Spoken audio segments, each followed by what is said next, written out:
Do you know much about the Hajj? If you are Islamic, then you probably know a whole lot more than I do about it. On the other hand, if you're not Islamic, then there's a good chance that you're like me and you don't know much about it. I'd like to explore the Hajj to find out a little bit more information about it because it seems like a really cool thing. Introduction.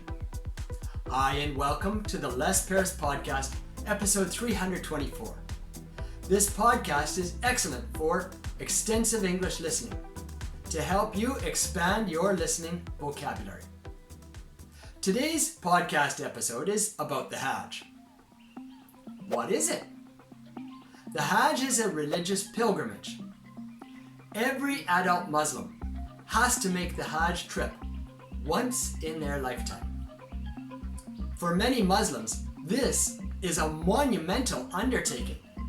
You have to travel from wherever you are to Saudi Arabia and go to Mecca. There's actually quite a bit more to it than that.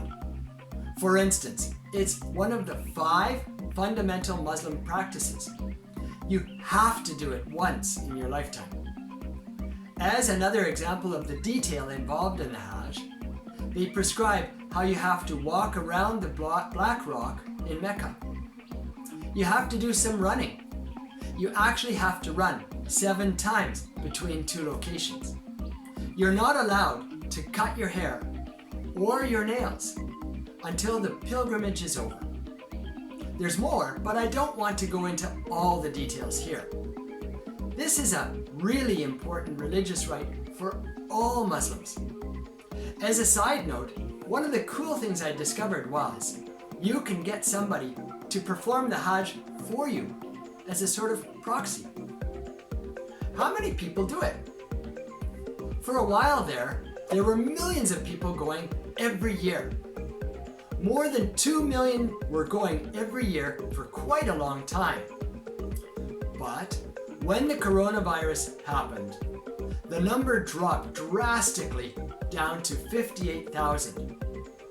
Another cool thing that I found out was that if you're living in Malaysia, the Malaysian government will pay for part of your travel expenses to complete the Hajj if it's your first time. When can you do it? The Hajj is really, really special. There's another pilgrimage called the Umrah, which you can do any time of the year. And in many respects, it is similar to the Hajj. But the Hajj is special. Because of that, you can only do it during a 5-day period in the year. That's why you won't get hundreds of millions of people going every year. You'll only get 2 million because there's a sort of limit to how many people can go to that place at any one time. This brings us to the next topic. Are there limits? There are indeed limits to how many people can do the Hajj these days. Saudi Arabia hosts the Hajj, and they are responsible for whatever happens during that period. So they put limits on it. This year's limit is 1 million people from both inside and outside the kingdom. This is to promote safety and prevent the spread of disease, among other things. One big problem is crowd control. And if the crowd is limited, then it's much easier to control the crowd and keep things safe.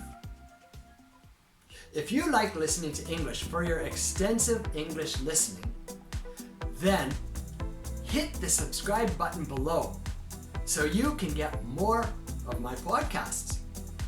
I'd love it if you made a comment below too. Tell me if you have ever been to the Hajj or to Saudi Arabia. Thanks for listening.